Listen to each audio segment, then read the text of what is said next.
let's hit it.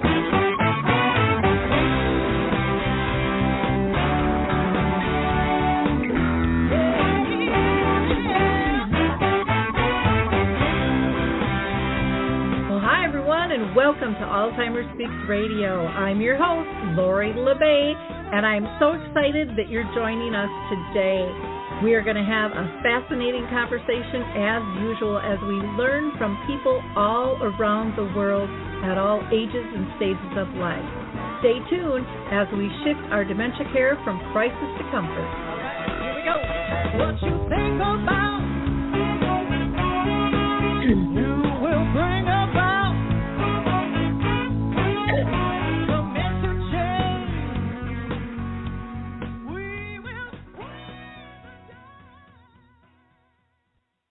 Well, hi, everyone. This is Lori La Bey, and welcome back to Alzheimer Speaks Radio. Today, we are going to do an open mic, and so everyone and anyone who has something to do with dementia or caregiving is welcome to call into the show. That number is 323-870-4602. That's 323-870-4602. Maybe you are a person living with dementia. Maybe you have symptoms and haven't been diagnosed. Or possibly you're a friend or a family member caring for a loved one. Maybe you're a professional. You've written a book, done some videos, made a film, are part of research, or have a service, product, or tool, or perspective you think others need to hear about. Call in and let's talk. Again, that number is 323-870-4602. For those of you that are new to our show, Alzheimer's Speaks is about sound information, not just sound bites. We like to hear from people in the trenches. We think that that's how we truly learn about this disease. How do we adapt to it? What are the needs? And where do we go from here? Building collaborations and so forth. If you like the opening music, that was done by a friend of mine, the Mark Arneson Band, and it's called Clarion Call. They would love for you to download that on any of your favorite music platforms. I think it's just a perfect scenario in terms of living in the present and taking advantage of everything that is before us.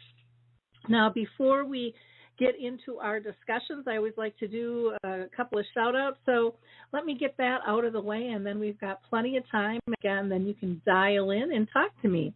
Now, there is a new research opportunity out there, and you can do it from home, and it's with Picnic Health. And in order to join, you can just go to picnichealth.com/speaks and sign up and get $25. Now, what Picnic Health does is they collect and they digitize all of your medical records into one online account. And then you can consent to share that anonymized data in your records with medical researchers. By examining your real-world data from your records, that they're going to be able to find answers that couldn't be found in clinical trials. You know, we all have such a fingerprint that is different, and yet there's some great overlap. So it's a really important thing to help on this caring journey that we have. And if you also are caring for a loved one and have legal consent, you can sign them up and their medical records to be part of the Picnic Health account.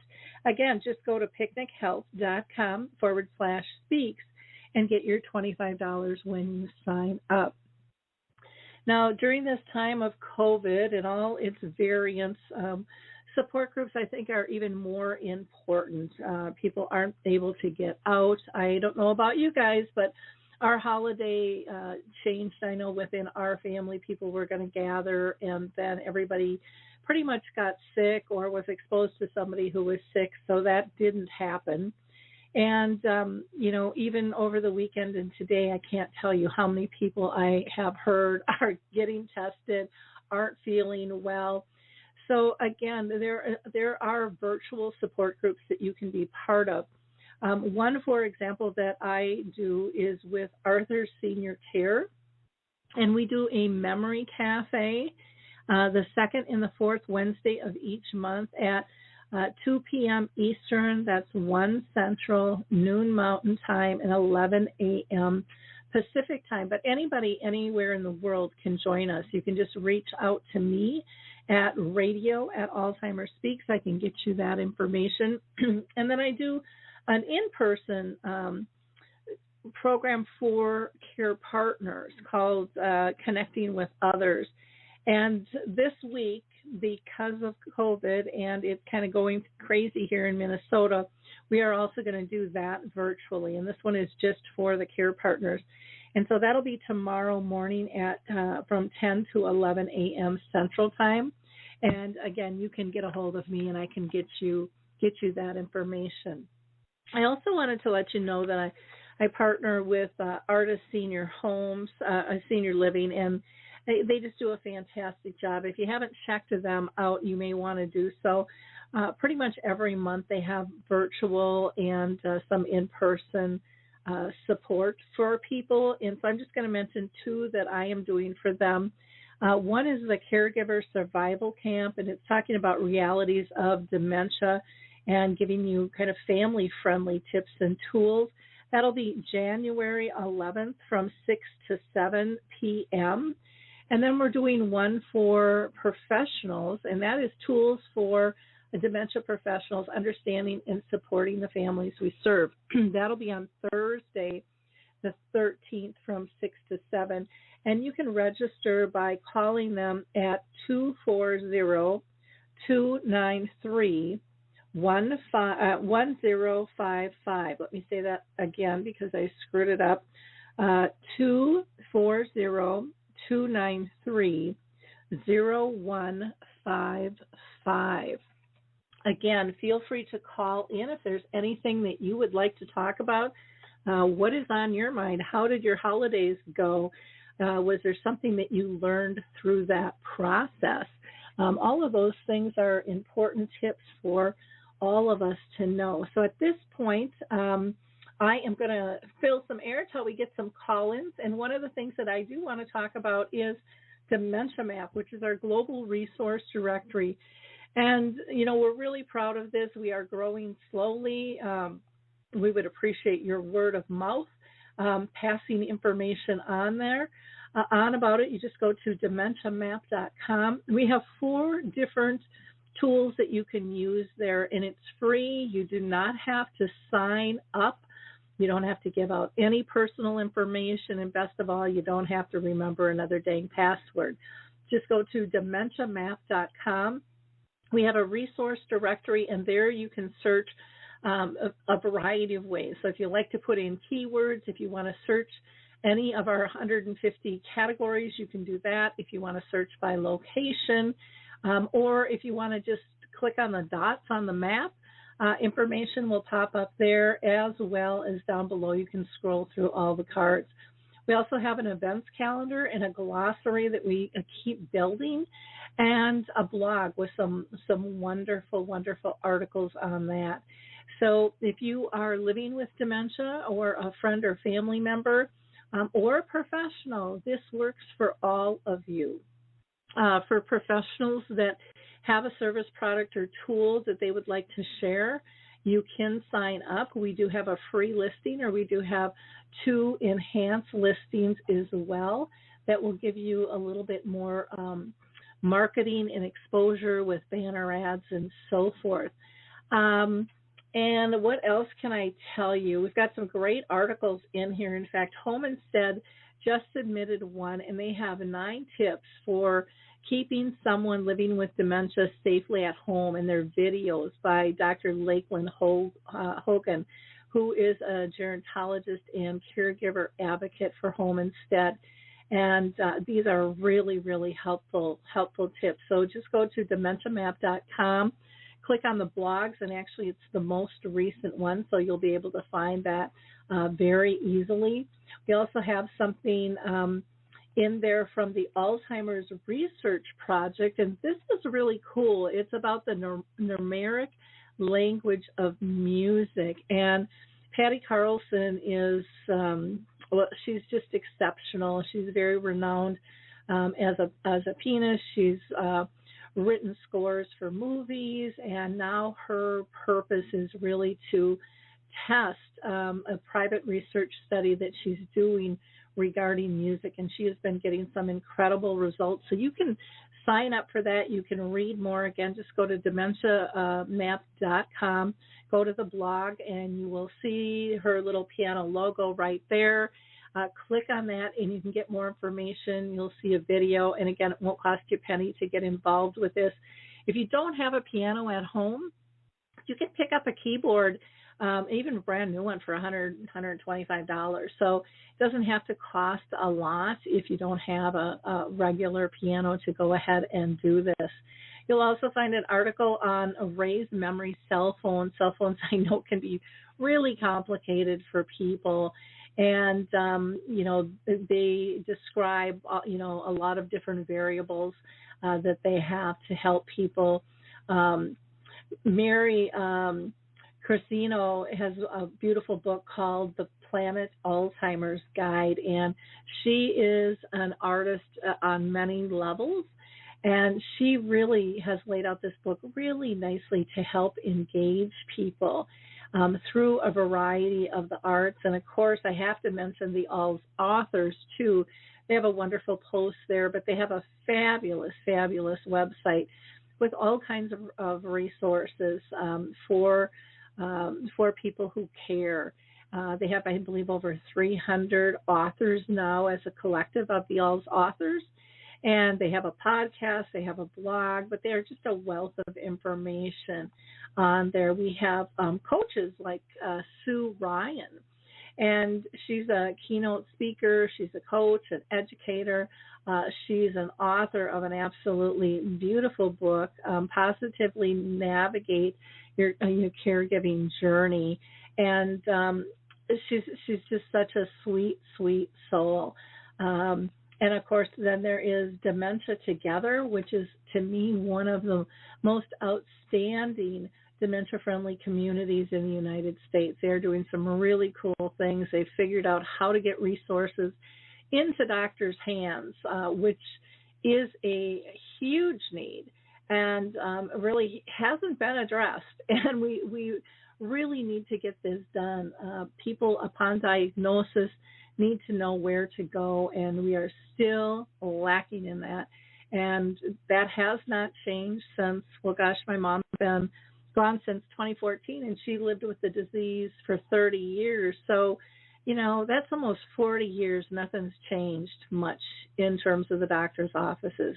Now, don't get me wrong. There's a few out there that do a good job, but I'm telling you, it's a very few. We just had a conversation about that this morning. Another great resource is the Alzheimer's Research and Prevention Foundation. If you are looking at, spiritual fitness at all, they are just an absolute treasure to look at. They also have an article on our blog, not only regarding spiritual fitness, but basically regarding COVID and kind of how to battle it off, and it's very, very deep. I'm going to give a couple other shout-outs here to some of our members. Positive Approach to Care. If you don't know who that is, that's our own Teepa Snow. And, she is just out there. She has been working her tail off for years, and her team continue to do so. If you haven't checked them out, please do so. They have lots of free information as well as products that you can buy, along with the Dawn Method, written a beautiful book by Judy Cornish, and some great techniques. So there is no loss for information. It's just figuring out where to go, and Dementia Map really does have some great resources for you to be able to participate in. I will touch on lightly, if people are interested in becoming a member. Again, the starter plan is free. The pro plan is $365 a year, and the featured is $800 a year. The pro and the featured, of course, have enhanced listings, and they have more flexibility on the site, so they can list any activity that they have in our events calendar, and they can submit blogs. The starter plan can now submit a blog once a year, the pro once a quarter, and the featured can actually submit an article every month there. So that is all I'm going to say on, I should say a couple more things that we just really started doing more heavily. We're going to start or continue, I should say, with elevating, what Dementia Map is all about. And so we are actually doing media strategies, marketing strategies with people to show them how to leverage Dementia Map. Or maybe you have a support group or your family's just lost and you want to know how to maneuver this. You can go to our black line up top when you go to dementiamap.com and go to Join Dementia Map and go down to Live Tours and Marketing Strategies. And you can sign up for a time, and I will personally talk you through things and set things up. We do have one caller, so let me go ahead and pull that person in. This caller is from a 7174 number. 7174, do you want to say who you are? And hey, Lori, it's Patty Carlson. Hey, I am doing wonderful. I am doing just wonderful. Patty is the woman I mentioned about her research study. But, Patty, I'm going to let you give people an update. I just am so excited about this. Well, thanks. I really appreciate you touching base with me. The Alzheimer's, I just kind of caught me there. But our research project, I'm a film score composer and concert pianist, and I'm also the author of a program called The Numeric Language of Music. I'm predominantly self-taught. I composed and produced music for over 12 years, worked with Marty Stauffer's Wild America and a lot of films you may be familiar with on ABC, Mutual of Omaha. But my background is basically I was predominantly self-taught, and I would listen to the music and I would find the musical tones and how they were organized on the piano keyboard, and that's how I understood music composition. So I started teaching a numerically based knowledge of a language of music, and the results were phenomenal. Students of all ages.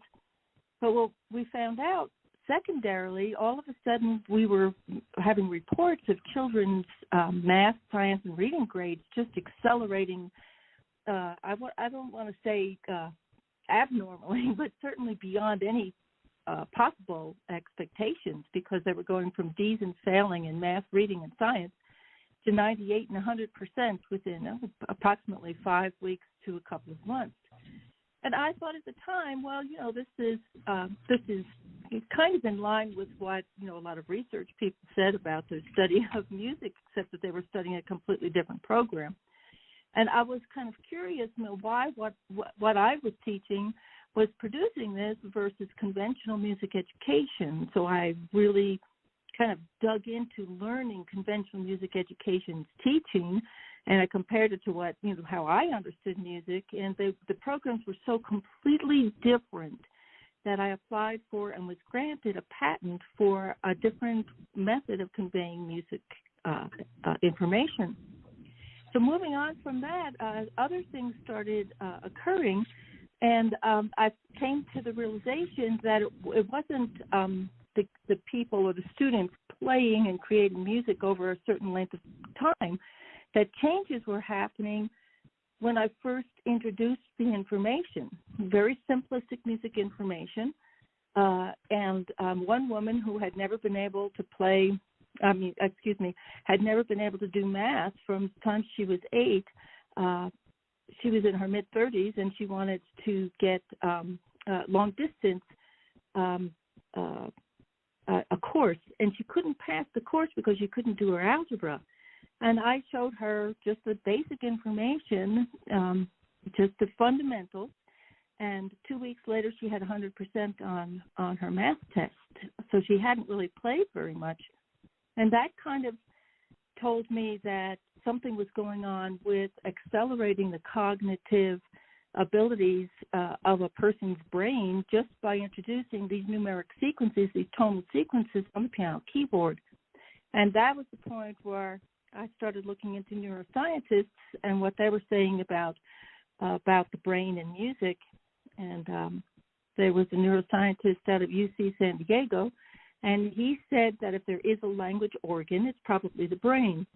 And then another neuroscientist out of McGill College up in Montreal said that the apparatus that responds to music evolved earlier than the apparatus that responds to language.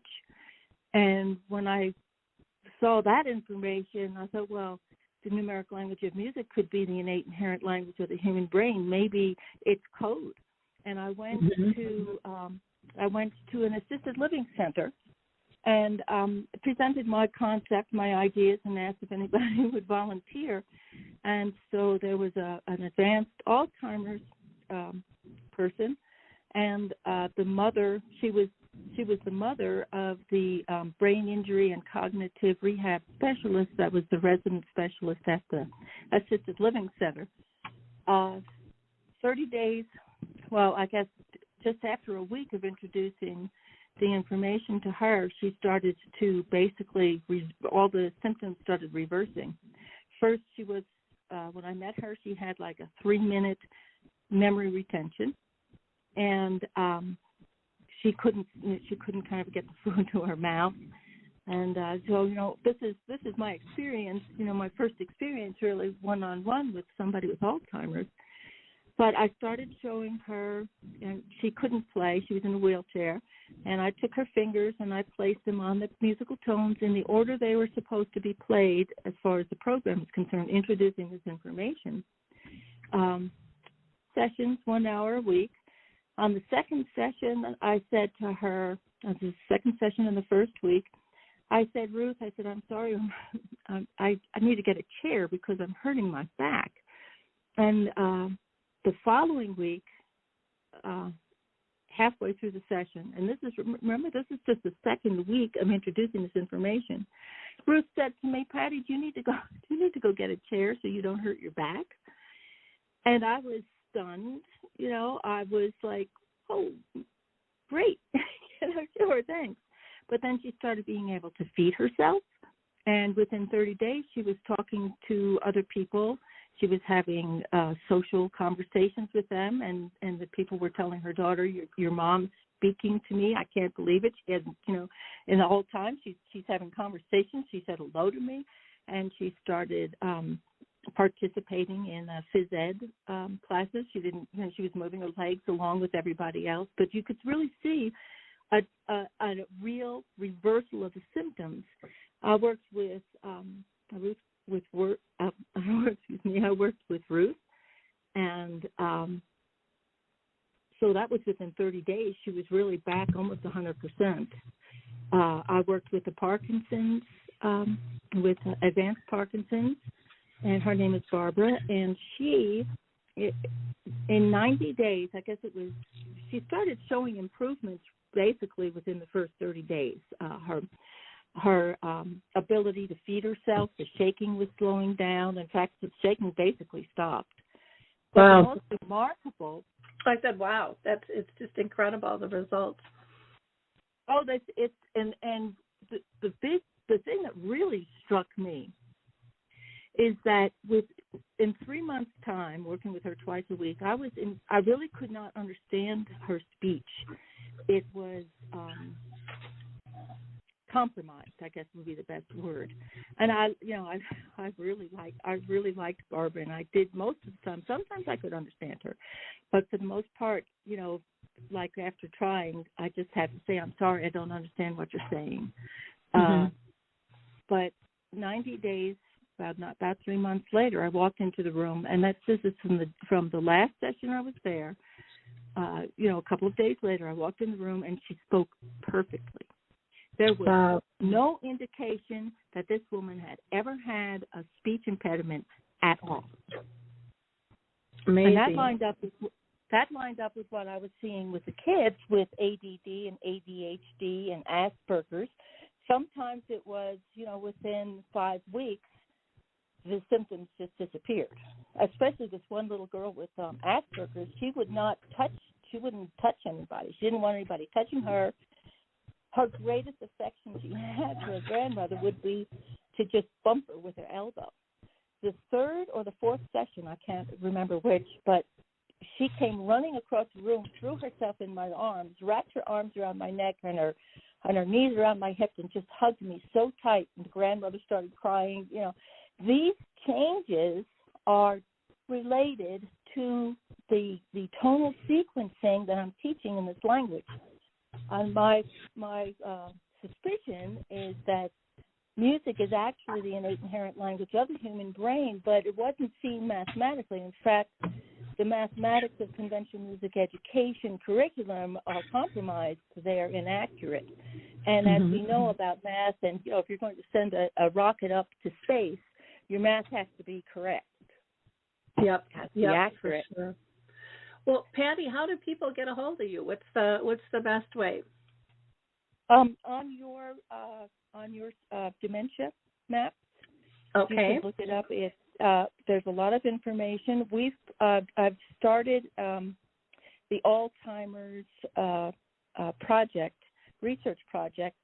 I've placed actually it's alzheimersresearchproject.com, but also go to Dementia Map. I think either my name or Alzheimer's Research Project, you could find it there.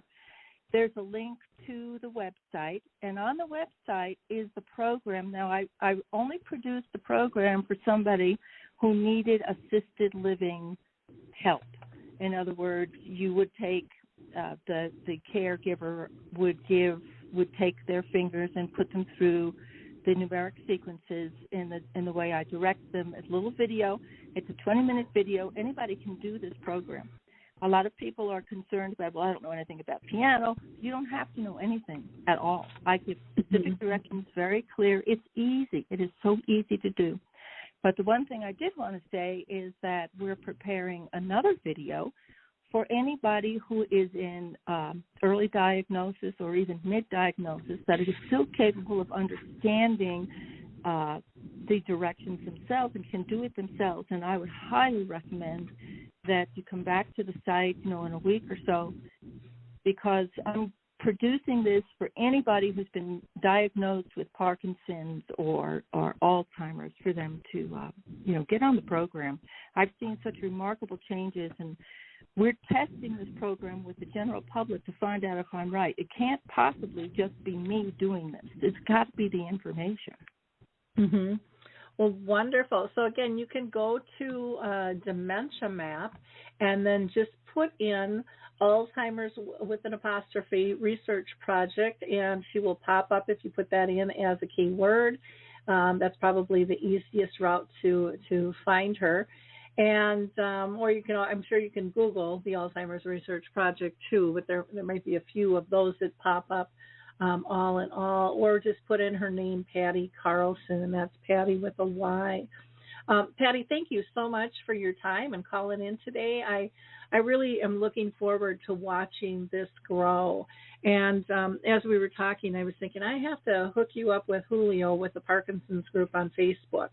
He has speakers come typically every Saturday, and you might be a really, really good one for that group as well. So have a wonderful New Year's, and I hope you're enjoying the holidays. And again, thank you so much for calling in. Thanks, Lori. I appreciate the invite, and have a happy New Year, and I hope to see you soon. Okay, sounds good. I'm going to go ahead and pull in our next caller. We have somebody from a 3179 number, 3179. You are live and on the air. Do you want to state your name? Yep, it's Lisa Hirsch. Well, hi, Lisa. How are you doing? Okay. Hi, Lori. How are you? Not too bad. We're getting a little bit of an echo. I don't know if you have something on in the background or. Is this better? I'm still hearing the echo when I talk. So sometimes people will call in and then have it on their computer at the same time. No, it's just on my regular phone. I don't know why. Huh. Oh, you never know. So what's new with you, Lisa? Well, I sometimes have been tuning into your shows, and it's my mom. This February 5th will be a year that she passed away, and it's kind of interesting for me, the process. Like people said, don't stop your blog and stay involved, and it was hard for me to continue writing on that. I did do some posts towards the end. I mean, Lori, we go back a long time. I started this in 2011. And so what I'm really touched with is wanting to be involved, and, I still on Facebook write, hear people, see what they say on certain pages, and, we'll write things, but also like where I know other people that after their loved one passed away, they moved away from everything. But I wanted to, what came from me, how can I give back or be supportive to other caregivers who have a family member, a loved one with dementia, a bigger umbrella more than Alzheimer's. And so I started, which I don't run anything. I started a page which actually you posted on yourself, and I called it Alzheimer Memorial Group on Facebook. And I called it Alzheimer's because that's what my mother had. And I strictly state in it that it's a group that belongs to everyone and any form of dementia. And it was just like a place, like I have a dear friend that just passed away. She had Parkinson's, dementia, and cancer. And I read her obituary.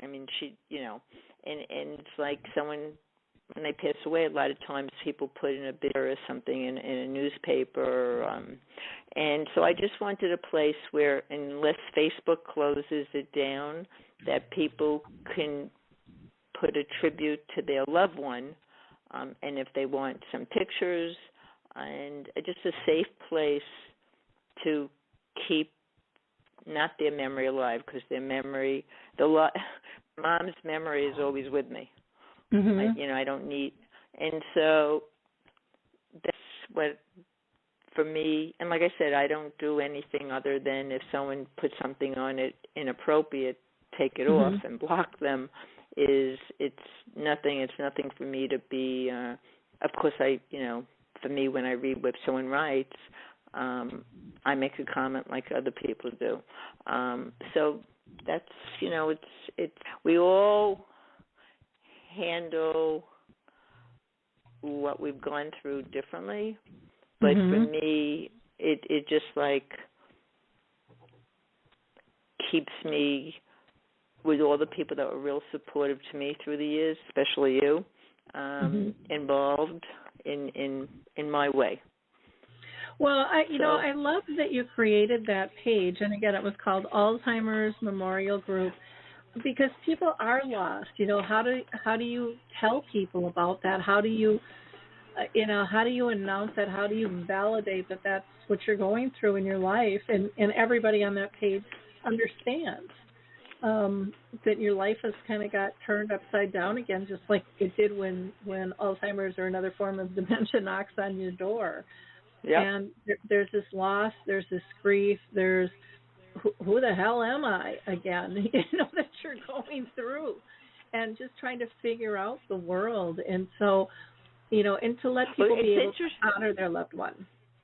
And not just that, as you said, that is, as we have each had a loved one that we have cared for, the caregiving has all been differently. Some people have lived with their parent or their husband or their wife through the whole thing. Others have had to make a choice and put them in a assisted living or a nursing home, a memory facility. But yet the one thing is, which what you just said, is we all understand. Yep. No matter how we each went through it, we all understand, and we all understand at the end the loss. Mm-hmm. And like anyone, regardless of losing a loved one for any kind of disease or an accident, right? Mm-hmm. We all hold that loved one and differently. Yep. So yeah, it's kind of interesting. Like on Mother's Day or even Christmas, a lot more people post on the page. Yeah. Well, that's a big thing. Or a birthday, Yep. or the day the person passed away. Like in my mind, February 5th for me is significant. It'll be my first year of the loss of my mom. So yeah. And every year it hits you different, and all of those holidays, those family traditions, they've all changed because that person's no longer part of them, and so it does hit people hard. And I think everybody in the family typically deals with it different too, which can make someone who's really struggling feel out of place and uncomfortable. I've seen that repeatedly with people where why aren't the others grieving like I'm grieving in this process? Why aren't they feeling the loss, or are they just hiding it? And so again, it's just nice to have that group that understands and is a safe place to go. I was. This is my first close friend that passed away, and when I watched her and was with her quite often from before she got real ill until going to the hospital and then coming back and hospice and et cetera, et cetera. And after she passed away, not only was it me feeling a loss for her, I then attributed the loss to my mom. And it was interesting for me because I was very vocal about this in my writings, is that the last few years I prayed for my mom to have peace. I knew that she didn't want to be alive like that. There was nothing I could do. It was written in her will. And there was nothing I could do to help her other than caress her, tell her I love her. But for me, it was really heartbreaking. And so I cried less after she passed away. But my friend, that brought it up to me, that death, I kept saying it, it's a good friend, it's not my husband, it's not my mother, it's like I'm really grieving this, and realized that it was also for me with my mother. It brought up for me that. And now I live in New York, she lived in Florida, and I would go spend a few months with her in Florida and go to the nursing home every day. And then, so what came up for me now also is, and I didn't go last year because of COVID. I'm going now, and I wanted to personally go into the nursing home and thank. I can't get in there again, but thank. I spoke to everyone, after my mom, but. It's here we are a few years later, and when I was with her, I was shut down like everyone else in the country, not being allowed to get into a nursing home. So anyway, so that's that. So that's what's doing with me. And that's a lot. And like I said, I'm so glad that you called in, and I'm thrilled that you developed that group, because I do think it fills a really big hole that is out there. Where do people go once this portion of the journey is over? And it's a big hole. Big well, hole. yeah, and on my Facebook, on my timeline, is all these groups with dementia, and I can tell you, how many people every day lost a loved one. Every single day, how many, or every single minute, or losing someone to dementia. Exactly. So I've been tuning in, and I've been listening to you. It's like I won't let go.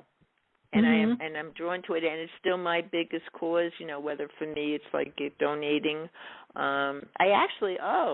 This is kinda. So I went for years to a support group in New York City called the Alzheimer's. They were part of the Alzheimer Association, and they had to be one of the groups that broke away, probably about 7-8 years ago.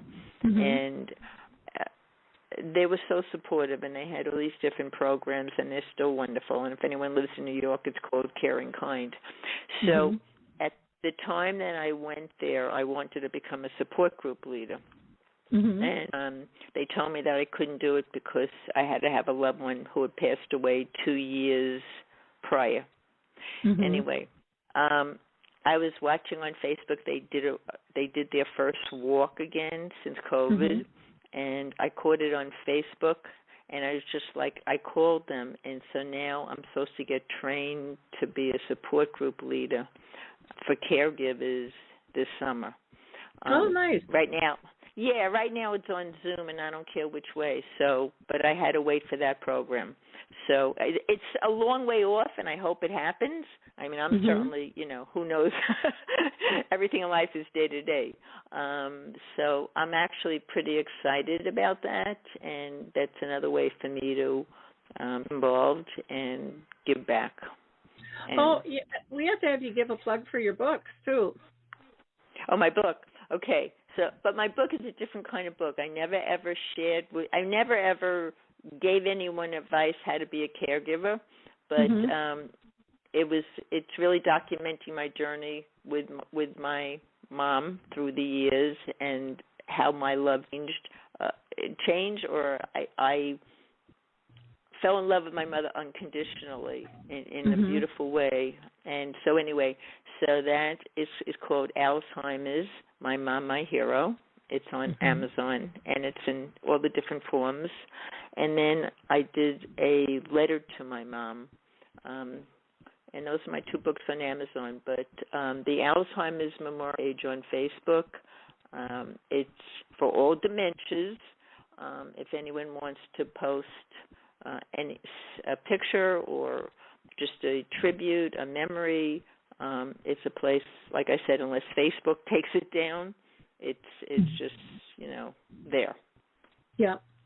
Well, wonderful. Well, thank you so much for calling in, Lisa. I really appreciate it. And wish you a happy holiday. Lori.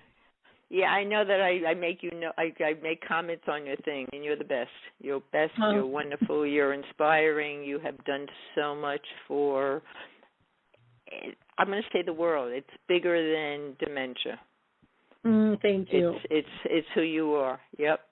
And happy, healthy New Year to you and everyone else who's listening. And hopefully 2022 will be able to maybe shed some of these masks. Yeah, that would be nice. That would be nice. I know around here in Minnesota, we're just kind of going crazy. And I know you guys are in New York, too, with the COVID. And it sure has changed our world. But, it's kind of like dementia. You got to adjust to it. And move forward. So wishing you nothing but the best in 2022, and I'm sure we'll be in contact then. Okay? Absolutely. Okay. Be well. Bye-bye. Thank you. Again, if you would like to call in, the number is 323-870-4602. That's 323-870-4602. I'm going to mention, I just found this really interesting. I have my Google alerts, set, and I thought this was really cool. In Lincolnshire, the police department is looking for dementia patients sought for volunteer roles in a joint police initiative. And it says, initially we are offering 5 individuals living in that Boston area, living with dementia, the opportunity to work as volunteers for 24 weeks with participating organizations. And this is a bureau over in the UK, and it says this will be a great opportunity, particularly for those who feel isolated or lonely, to have a chance to maintain their independence, return to the workplace and be part of a team dedicated and who's really enthusiastic to continue to make valuable contributions to the community. I love this, and I guess it was started because one of the police officers had a father who was diagnosed with dementia, and he experienced that firsthand, the impact of the diagnosis it had on him, his family, the feelings of isolation, despite having a loving family around him 24/7, his father still felt less than. And so I love this idea. Over in the UK, too, they have the restaurant that makes mistakes that is all staffed by people living with dementia. Very, very cool initiative. And then the other one that hit me, and I've seen quite a few of these lately, this one happens to be a missing man from Palo Alto, and he was found in Redwood City, they said in good spirits, but so many people with dementia, wander off, and this can be such a dangerous thing to happen, needless to say. Scary for them, scary for their family, and, we need to make sure that people have identification, maybe a tracking system. You might want to look into something like Project Lifesaver, or there's various wristbands that you can wear. And again, not just for the person with dementia, but the care partner, because you know what, guys, something can happen to you too.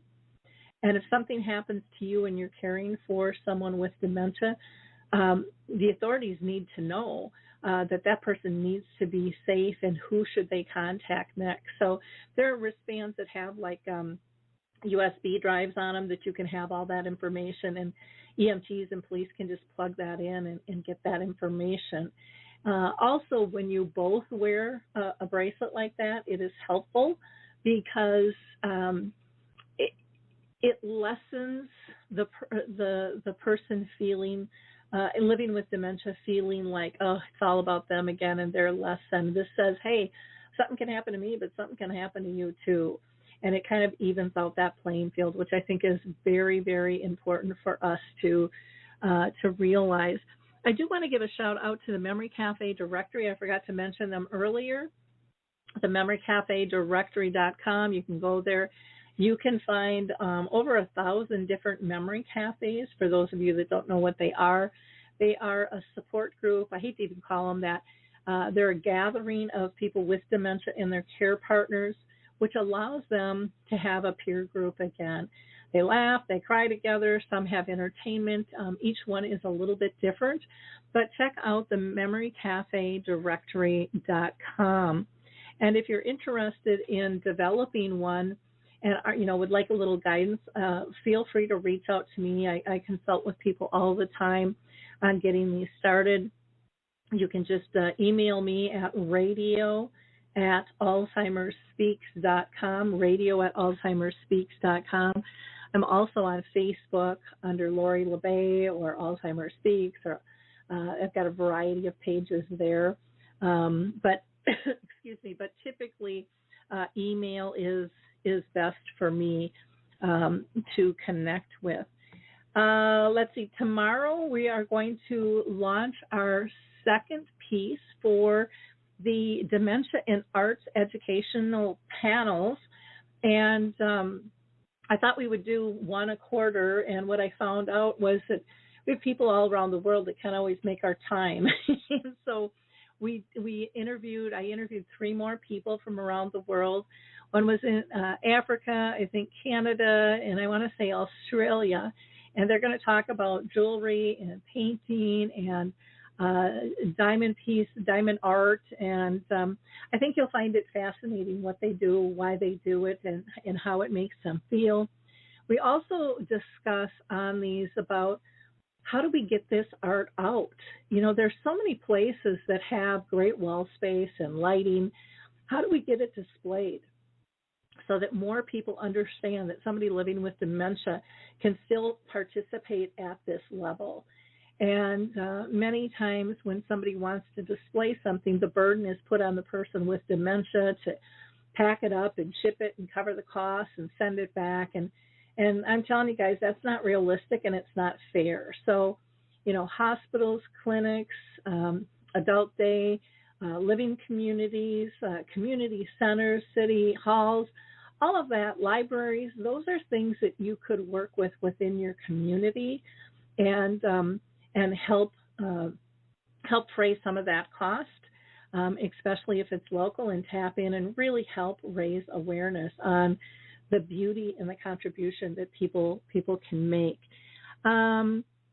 Let's see. And then the dementia chats, we just launched a video the other day, and that one was all about the changes in weather, changes in lighting, the full moon, the solar eclipses, all of those things that can really affect people living with dementia and are things that we normally don't think about, but have a great, great impact. In fact, this morning when we were recording the dementia chats, Michael Ellenbogen talked about how he was really struggling with everything was so dark, and he had just moved.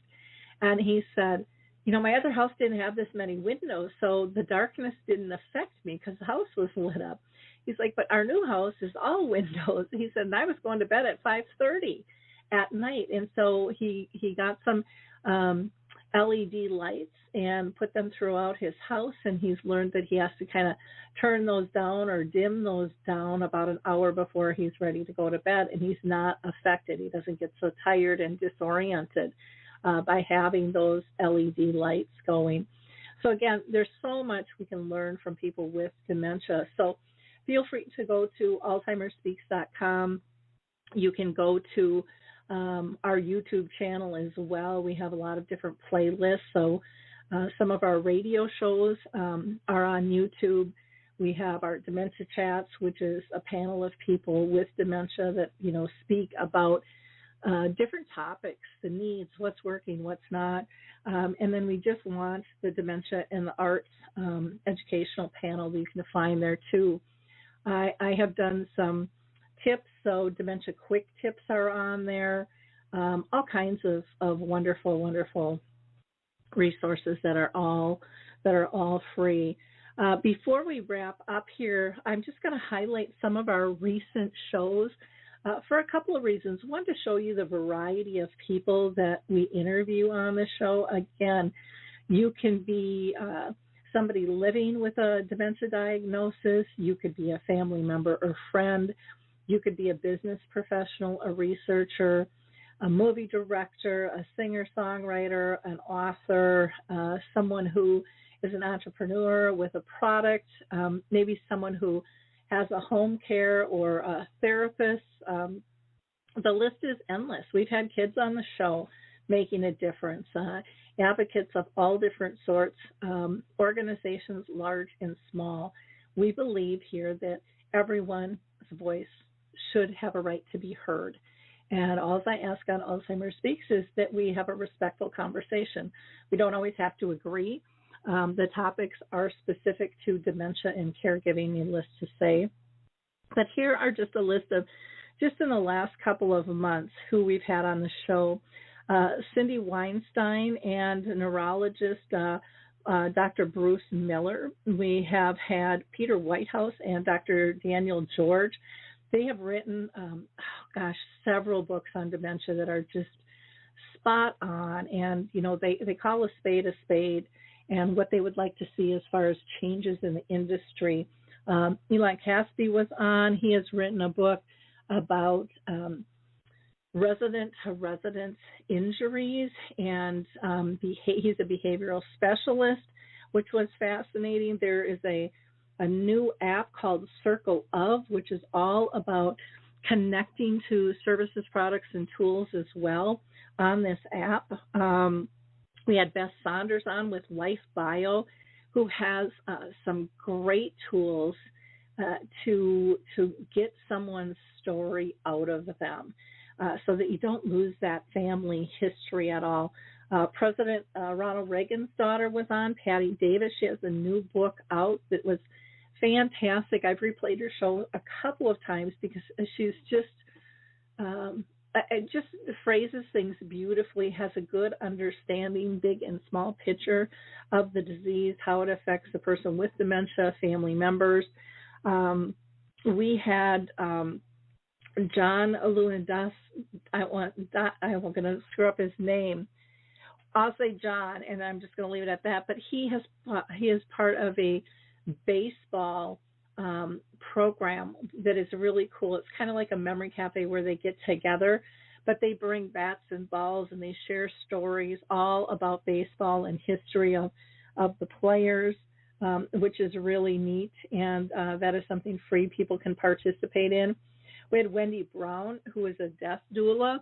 I've had several conversations this year about death and dying, right of choice, options, and death doulas are just wonderful because they are filled with so much information. On that topic, I also had Compassion and Choices, which I highly recommend if you think you could get dementia in the future or your loved one has it. They have a tool on there that you can add to your healthcare directives, and I've already done that because none of us know who's going to get hit or when it's going to happen. And you can single out things in terms of what you want. If those symptoms come, you can pair them up and change the course and do that ahead of time. And much of what's on there can happen with a lot of other things too, not just dementia. So I would really go to Compassion and Choices and check out their tools. The other week we had the 80th Street residents on in New York, and they told us all about, how they care for people with dementia, and I was so impressed. Even during COVID, they were, sending drivers to pick up and drop off staff, and they were sending them home with meals for their families, and so that they didn't have to go out into the public. And, they really appreciated their time and their effort at work and keeping their workspace safe because they knew that that's a home for many. We had Valine Campbell on, who has written a wonderful book, a children's book about dementia, and Dr. Sharon Cohen, which was just absolutely fabulous. And then coming up on Thursday here, you're going to hear from Barry Holzenhausen, and he's over in South Africa, and he's doing some incredible work. Over there, if you have dementia, they think you're a witch. And so the conversation with him was just really, really interesting because I think here in the States we talk about stigmas, but you're talking people are chained in hutches and their lives are in danger, not only theirs but their families over there, and how he is making a difference. And then we are going to have Cindy and Christina on from Adaptive Equipment Corner, and they are just a wealth of information, and they do these short videos on different types of equipment that really break things down. It's amazing. We're going to have Stories Love Music on. We are going to have a project about aging with pride. And so we're going to be talking, about the LGBT community and so forth there, and the education that needs to happen. I've got one caller, and we've got about a minute left, so I'm going to see if I can get them on the line really quick. 5241, we've got about a minute. Feel free to say your name and why you called in. 5241, did you want to speak? Hi, is that me? That is you. That is yes, you. Hi, Lori. It's Mary Crescenzo. I just drove up and on my way and saw this on my phone, and here I am. 1 minute. I'm sorry. I just heard about this on my way home. Thank you, Lori, for all that you do. May I just quickly mention my book? Absolutely. Okay. It's called The Planet Alzheimer's Guide, 8 Ways the Arts Can Transform the Life of Your Loved One and Your Own. And it uses arts engagement as an alternative way to connect and communicate with loved ones and caregivers.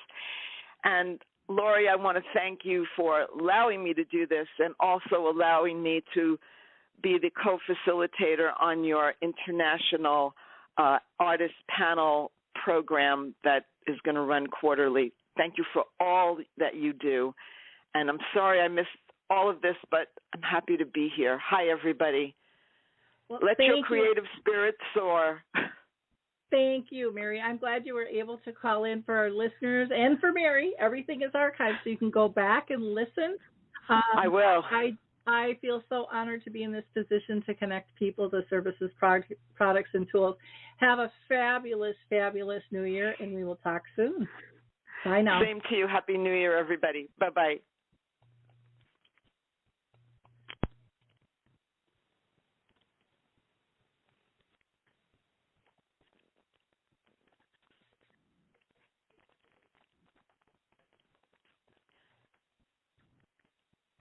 Hey everybody, Jared Sebestier, host of Retire Repurposed. This podcast is dedicated to help people transition into fulfilling and purposeful retirements. Retirement is a big life change. In fact, the two most dangerous years of a person's life are the year they were born and the year they retire. Few people can just flip the switch from working a career 30 or 40 plus years, retiring on Friday without methodical steps to living what we call a repurposed retirement. To listen now, search Retire Repurposed on your favorite podcast platform, Senior Resource, or Life Audio.